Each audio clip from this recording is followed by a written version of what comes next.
La clau de Toni Solà, amb Maria Xinxó. El podcast per donar vida als anys. A cada capítol, un convidat. A cada convidat, un problema. I a cada problema, la clau. En Toni Solà la té. A punt per conèixer-la? Comencem.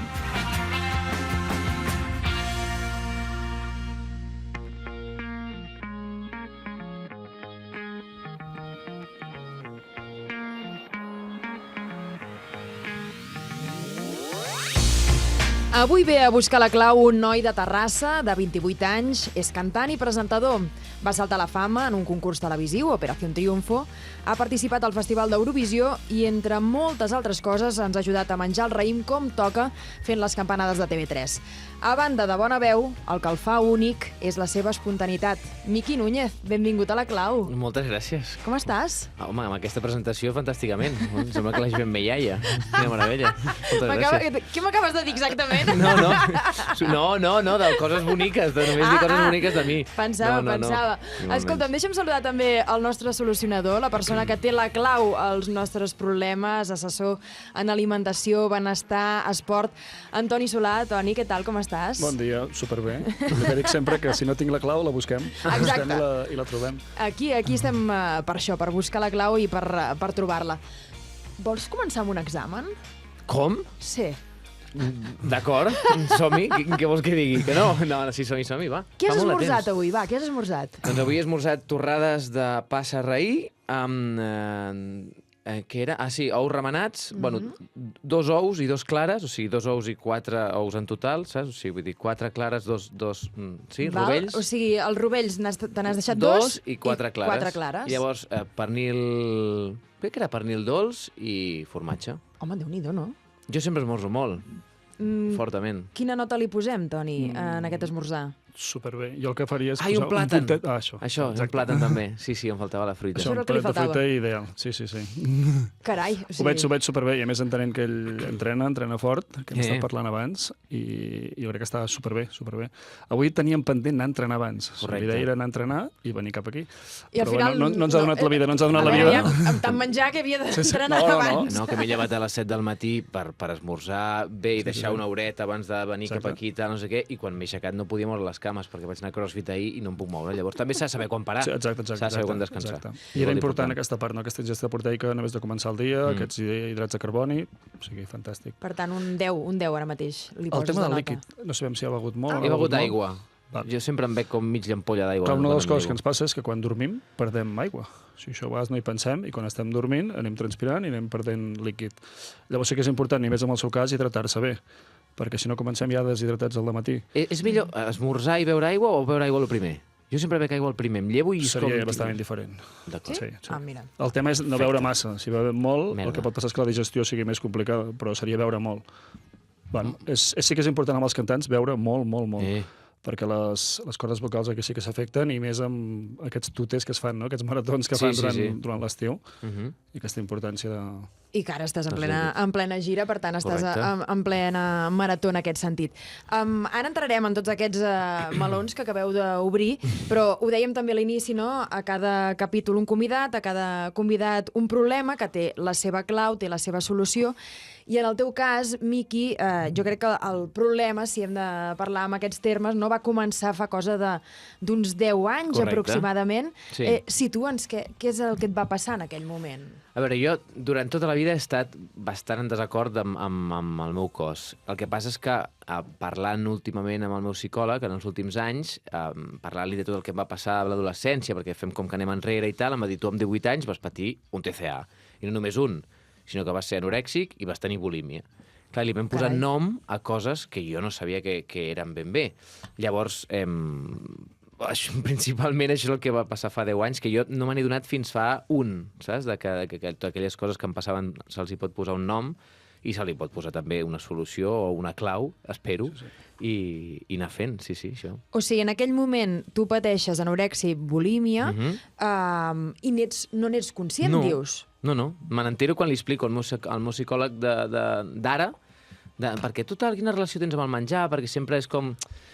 He tingut una relació complicada, sempre m'he vist molt gordo, sempre he intentat anar amb roba molt ampla, sempre he intentat fer molt esport, sempre he intentat com moltes coses, i llavors, analitzant, un dia m'ha dit, tu saps, no?, que tu vas ser anorèxic i bulímic, i de fet que és una cosa que no es cura, és com els exfumadors, que seran fumadors tota la vida, saps?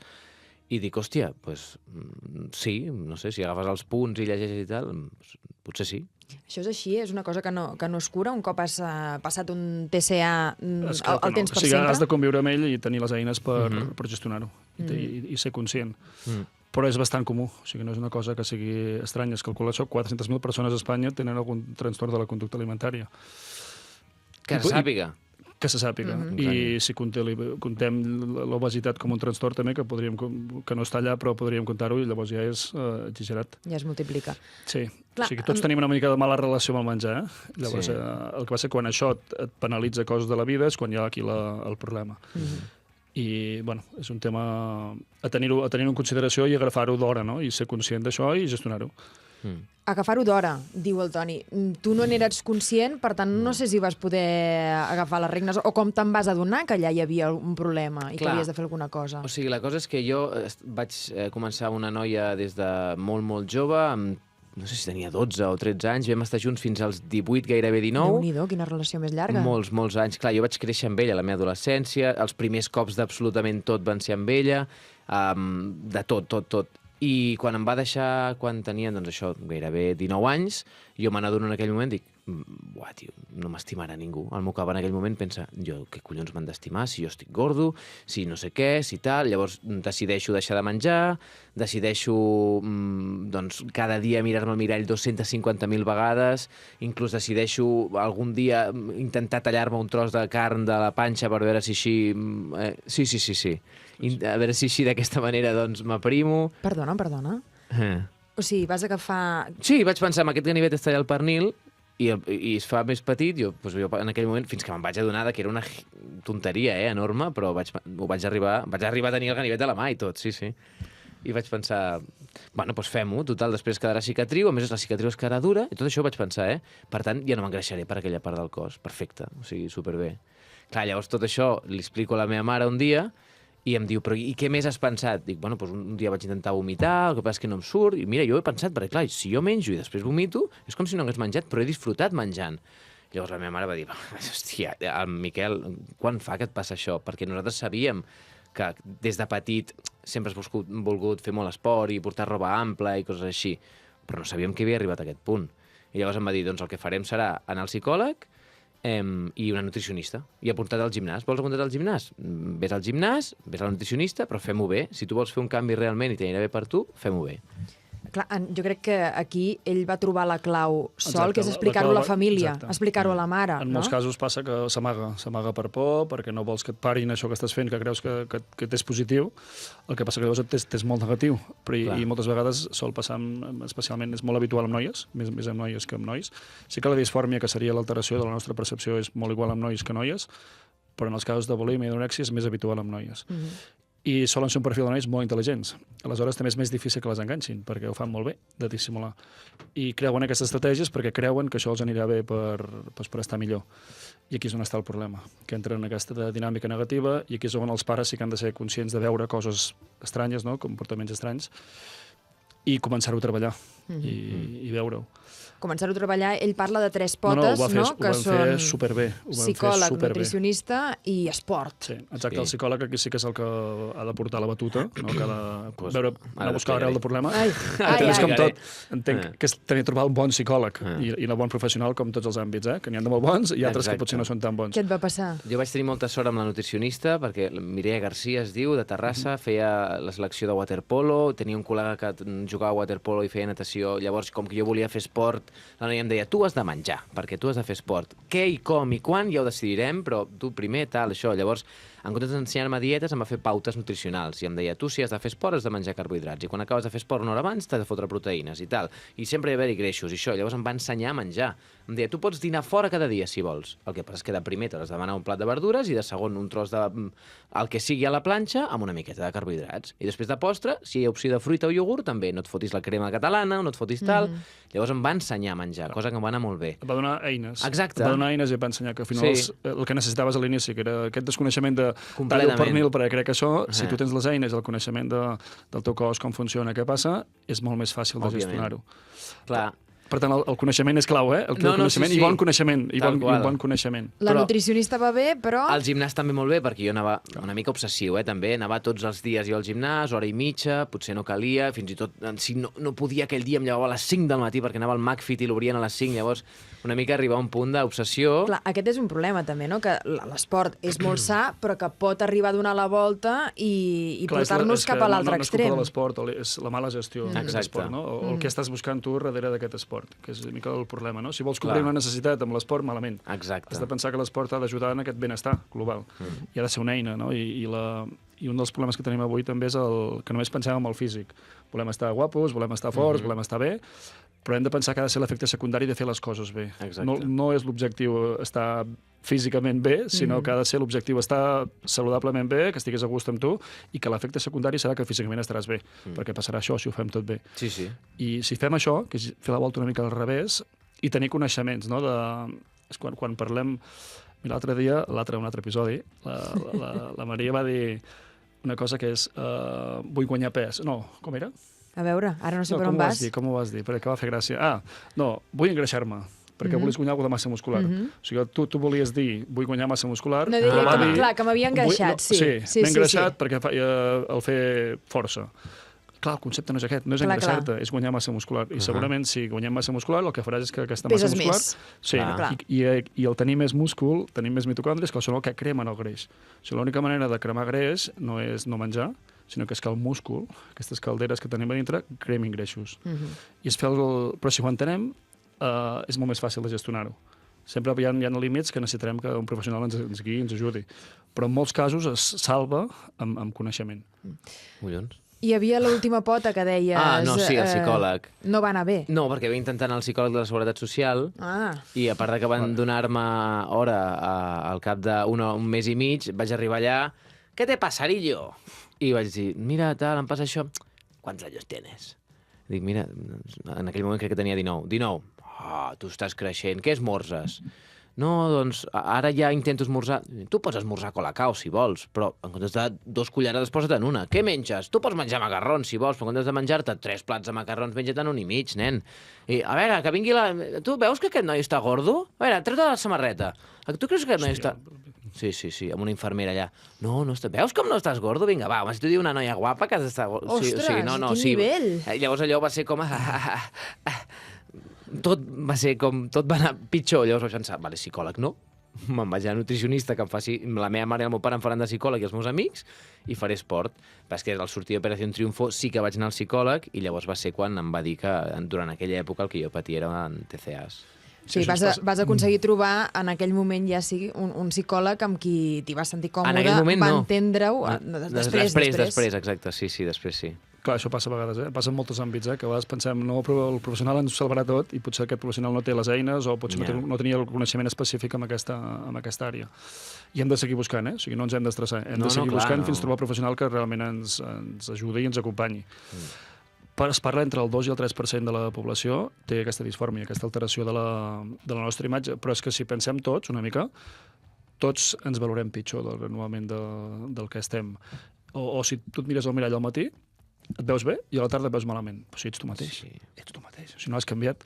Aleshores, aquí hi ha un tema que tots tenim alteració d'aquesta percepció, això ho hem d'assumir-ho, però el problema és quan això ens penalitza. Quan ens comença a penalitzar, ens fa que fem conductes diferents, ens fa que no fem segons què, que no disfrutem de menjar. Aquí és on hem de posar l'alerta i dir, no passa res. Parlem-ne, com m'ha fet ell, doncs de parlar amb els pares, parlar amb els amics i anar a buscar un professional. No és res estrany, al contrari. Vull dir que s'ha de fer i és important. L'altre dia tu m'explicaves, Miqui, que aquesta disfòrmia corporal, que jo és un terme que no havia sentit a parlar abans, et feia fer que si tu menjaves un dia una hamburguesa i unes patates, després et veies al mirall i de cop i volta tenies 5 quilos més. Sí. Quan és obvi que això no pot passar. Sí, de fet, la meva parella m'ho fa fer. Em diu, avui saps que soparem pizza, perquè venen amics i soparem pizza. Vés a mirar-te al mirall ara, que sàpigues que després de menjar la pizza estaràs exactament igual. Jo, vale, jo ho faig, i després torno després de menjar la pizza i dic, és que ni de conya, és que estic molt més gordo. Quan és impossible... De fet, els meus amics... L'últim vídeo que m'han enviat els meus amics per Instagram és un senyor que surt amb un munt de llesques de pa i fa a la càmera, relájate, això és el que necessites per engreixar-te 1 quilo de greix en una setmana. Sí. Això no t'ho menjaràs. O sigui, estigues tranquil, no passa res. O sigui, fins i tot els meus col·legues m'envien com coses per... Mig quilo de Mira. Ep, què és això? Mig quilo de teixit adipós. O sigui, és una mica diferent el concepte de teixit adipós que greix, però bueno, diríem això, que és un teixit en el qual acumulem aquests greixos. I això és mig quilo de greix. Quan a vegades en consulta li dius a algú has de perdre mig quilo a la setmana. Va, mig quilo és molt poc. I l'ensenyes físicament. Això què seria? De la mida de què? A veure, perquè la gent que no ens estigui veient que pugui... De la mida de... Una pedra que es pot agafar amb una mà. Sí. Gran, una grossa. Una pedra grossa. Sí, aquesta no la pots tirar a l'aigua que no rebota, eh? Vindria a ser l'espuma del micro, més o menys, una mica més gran l'espuma del micro. Una patata grossa, bastant grossa, sí. Sí. O sigui, això és... Mig quilo de teixit adipós. Que ocupa molt més que mig quilo de múscul. El volum és una mica més gran, sí. No? Però el múscul és molt més petit que això. El múscul és una mica més petit. Tens múscul també? A veure, ostres, però què tens aquí sota? Això no ho havies portat? Coses. Però això sembla un tros de carn. Això és un tros de vedella. Sí, això és un tros de vedella. Un filet de vedella gruixut. Bé. Això és múscul. És un filet. Això és teixit muscular, sí. Diem teixits perquè sí que dins del múscul també hi ha greix, hi ha aigua, dins del greix del teixit adipós també hi ha aigua, o sigui que a vegades pensem que el teixit adipós és greix i prou, no. És un teixit que té altres coses, però bàsicament greixos. I quan parles a la gent has de perdre mig quilo a la setmana, et diuen mig quilo és molt poc, i quan ho mires físicament dius, ostres, això no ho generem en un dia ni ho perdem en un dia. Per què ens va molt bé, llavors? Què ens va molt bé o la gent li va molt bé? És tenir dades del nostre cos. Això que parlàvem, de poder mesurar el cos, com estic, entendre bé què són les coses, què és el teixit adipós, què és el teixit muscular, com s'elimina aquest greix, com es guanya, en quin punt estic, i comparacions i referències amb tu mateix. Això t'ajuda molt a eliminar aquest error que tenim, que el cervell té aquest error amb la imatge nostra, perquè generem errors. És un error tan clàssic, que sol passar molt. Tu mires, fas una foto, fas un selfie i no t'acaba de convèncer i no el penges. Sí, això passa. El veus d'aquí 2 anys i t'agrada. I penses, i per què no el vaig penjar? I per què no el vaig penjar? Això passa quasi bé a tothom, o pràcticament a tothom. Aleshores, què és això? Una alteració. Perquè quan tu mires el teu del passat, què estàs fent? No mires a tu ara, el real, mires un altre. Llavors és més objectiu. Quan et mires tu ara mateix, és tu mateix. I aquí no... Subjectiu a fondo. Aleshores hem de posar números a les coses, mirar les coses des de fora, no? De valorar amb Miqui des de fora, que no siguis tu mateix, i dir, ostres, doncs tot això està bé, tot això altre, i això no vol dir deixar-nos, això no vol dir que aquí som uns panxa contents, però trobar aquest equilibri i entendre que podem disfrutar, o hem de disfrutar de la gastronomia, del menjar, puc menjar una pizza, però sé que haig d'entrenar, que haig de fer coses, i aquí vaig bé. I sobretot tenir eines de mesura, algun control, més enllà de la bàscula, perquè la bàscula ens genera molts problemes, molts, que ens permeti saber com estem. Quin altre control, per exemple, hi hauria més enllà de la bàscula? Clar, o sigui, quan parlem d'això és mesurar la composició corporal. Mesurar la composició corporal, que és analitzar com... És una fórmula estranyíssima. Hi ha moltes fórmules, hi ha molts sistemes... I és això és l'IMC aquest? No, l'IMC encara també complica més la història. O sigui, si voleu una història molt xula de l'IMC, us l'explico molt ràpid. Home, sí. L'IMC, què fa l'IMC? Que es veu una marca de joguines, IMC. Sí, més o menys. L'IMC es relaciona l'alçada amb el pes. És un indicador que simplement relaciona l'alçada amb el pes. I a partir d'aquí tallem punts de tall. Diem que a partir de 18,5 i 25 seria un normopès, que s'entén pes saludable. De 25 en amunt sobrepès, obesitat, i per sota doncs, un pes que no és saludable. Problema d'això. La gent que està molt forta. Què passa? Als Estats Units, quan va arribar... O sigui, això es feia servir... La gent que té molt... Sí, l'IMC es va crear... Qui va crear l'IMC? Què creieu d'on va sortir? Va sortir d'empreses com es diu, assegurances, de seguros mèdics, que feien que la gent que estava 26, 27, 28, 29 pagaves més, perquè el teu risc de malaltia era superior.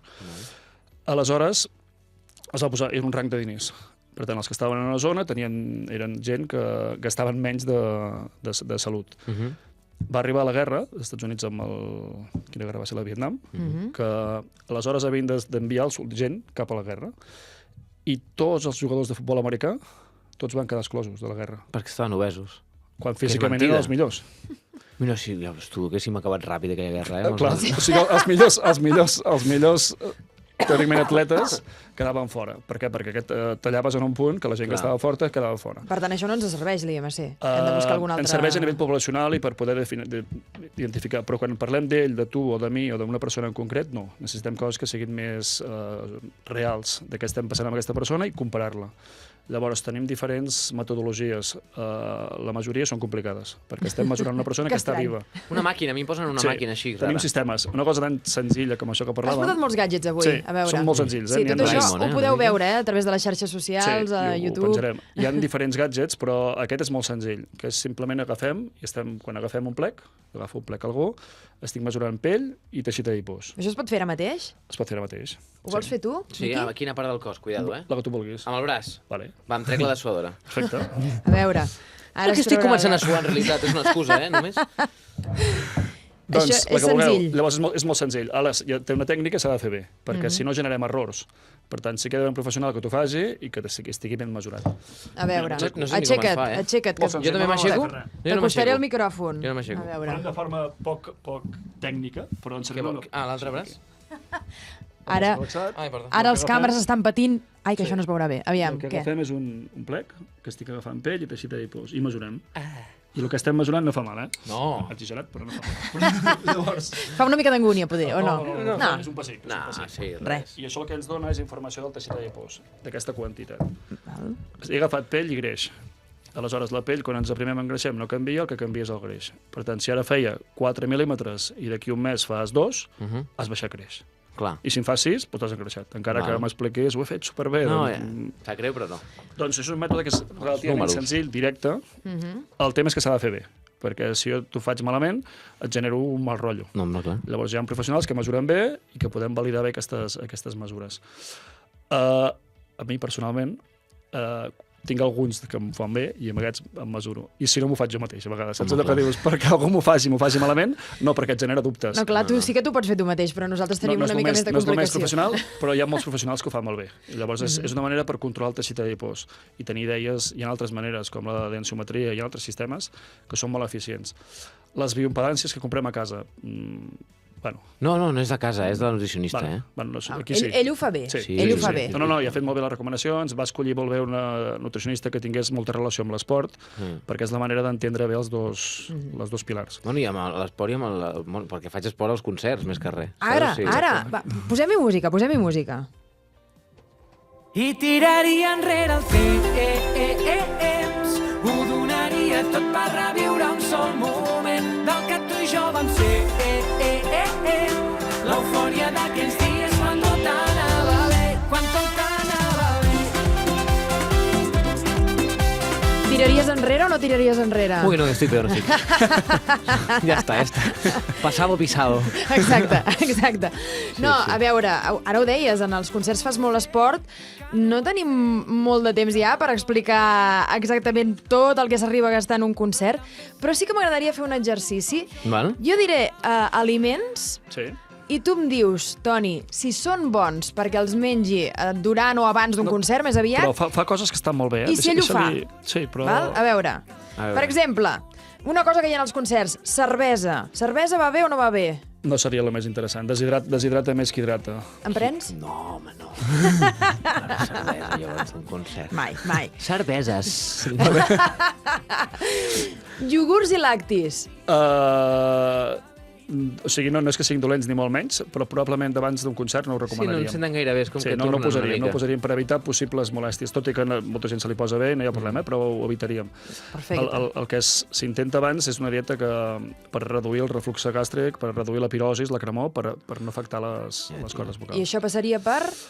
La cervesa, irritants, aliments d'aquest tipus que puguin irritar el cafè, no seria el més recomanable. Cafè tampoc. Xocolata, tomàquet. Xocolata, exacte. Tots aquests aliments poden penalitzar. Home, tio. I les cordes vocals són bàsiques, perquè és la seva eina de treball bàsica. A veure, en un lloc d'aquests de concerts És hi ha que sempre... és complicat, I hi ha els food trucks aquests, crep de Nutella. No, jo això no, Crep de Nutella no? No, soc al·lèrgic a les nous i a les avellanes, per tant, tot el que és xocolates així, coses però i tal, no... En Miqui ara ens explicarà, però ho fa molt bé, té bastant ben controlat. El que han fet molt bé és mesurar què gasten en un concert. Sí. Què gastes tu en un concert? 1.100 calories. 1.100 calories. Són moltes, no? Són moltes calories. Són moltes calories. És que no estic quiet en cap moment del concert. Suo molt, salto molt, crec que tinc les pulsacions sempre super a tope, per això també faig crossfit, perquè intento fer una cosa que sigui força, cardio, alhora que aguanti doncs, pics molt alts de saltar, després tornar-me a relaxar, recuperar molt ràpid, i el que faig és intentar menjar coses una miqueta sanes. Jo sempre demano una amanida abans de començar, els bols. El que passa és que, clar, l'altre dia vam anar a tocar al Carràs, al restaurant de l'avi Pep, i ens van dir, ja, brasa, i patates al caliu, i remenat de patates... Seria una bona opció. Sí, però estaven fregides. Sí, clar, aquest és el problema, sí. Llavors, clar... El que sí que els hi passa és que és un símil a un atleta que, a més, com tindrem la Laia Sanz en un episodi, i és el mateix, que són esports de llarga durada i, a més, per etapes. No, clar. Perquè fan un concert, tornen a fer un concert, a més, alteren els ritmes circadians, el no descansar a la nit. Per tant, s'han de cuidar com polls, si volen rendir bé i que aquesta veu no es vagi afectada. Jo tinc sort, perquè jo, amb l'anterior grup de versions, fèiem 2 hores i mitja de concert i fèiem 5 concerts seguits. Llavors, Carai, les meves cordes vocals són com 2 roques així de grans, saps? Però tot i així em cuido, intento cuidar-me una miqueta. I em faig test de com es diu? Timonets, que és antisèptic, em sembla. A veure què és això, un test de timonets? No, un test no, un te. Ah, te! Vale, jo pensava que es fa un test abans de començar el concert. Hi ha el test d'antígens i el test de timonets.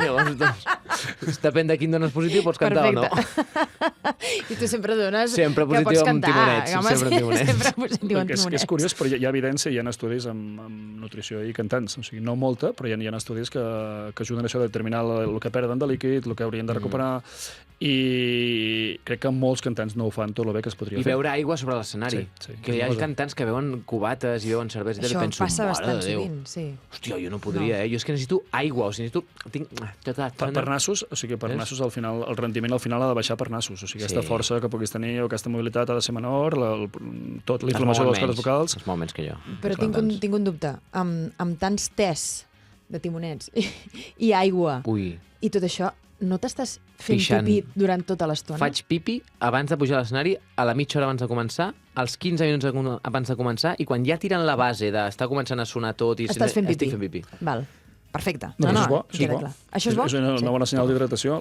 Faig pipí 15 vegades al dia, tio. Però el dolent seria que no fes pipí. O sigui, si no en fes, voldria dir que està deshidratat i que tenim un problema. I en el seu cas sí que la hidratació és bàsica, perquè per nivell cognitiu, per nivell de les cordes vocals, o sigui, és una de les coses més importants, que cada persona suem diferent. Una pregunta, creatina què? La creatina, fantàstica. És fantàstica, oi? Sí. O sigui, efectes negatius, n'hem parlat en algun cop. És que he llegit coses del fetge i tal, i no sé què, però és una cosa que genera el cos mateix, no? El nostre cos genera creatina, exacte. O sigui, el nostre cos fabrica creatina, en consumim, si menges carn o peix, si menges un filet de vedella, el filet de vedella té carn. Hidrata el múscul, la creatina, oi? Sí. I a nivell cognitiu té moltes millores, a nivell de la força de les cordes vocals, de recuperació. Ajuda, també hi ha molta evidència quan una nit no has dormit bé. O sigui, el fet de no dormir bé moltes nits que passa... Amb la creatina ho podria suplir una miqueta? Compensa una mica aquests efectes negatius del mal descans. Monohidrato? Amb dosis una mica més altes de les convencionals. Monohidrato? És que he llegit. Sí, ja ho veig. Està informat. Creapure. Sí, Creapure hi ha una altra marca que encara t'agradarà més, que és Creavitalis. Dintre de la línia Creapure han tret una que es diu Creavitalis, que és de la mateixa empresa, que la sintetitza la mateixa empresa. És una marca el que he dit, És una marca comercial, però és la número 1 a nivell mundial. O sigui, és l'empresa que la fabrica. De fet, hi ha molt pocs fabricants de creatina i aquests de Creapure són els que tenen la part més pura de la creatina. I hi ha la Crea Vitalis, que és la línia, que és una creatina que es barreja molt més bé amb aliments, el sabor és més bo. Sí. Nois, intueixo que a partir d'aquí... No, ara anirem a fer un cafè i seguirem parlant d'això. S'ha generat una bonica amistat, amb molts dubtes que ens han quedat per resoldre, per tant, crec que hauràs de tornar a la Clau. Encantat Aquí t'esperarem. Jo, amb el vostre permís, he d'anar al lavabo a fer pipí, perquè també pixo molt. Endavant, sisplau. Bé, ets un atleta també de periodisme. Sí, exacte. Miqui, moltíssimes gràcies per haver vingut a la Clau. Toni, tu no t'escapes per als següents episodis. Sense problema. I a la resta que ens esteu seguint a través de les xarxes socials, a través de tot plegat, escoltant-nos o veient-nos, us esperem a la propera Clau, no hi falteu.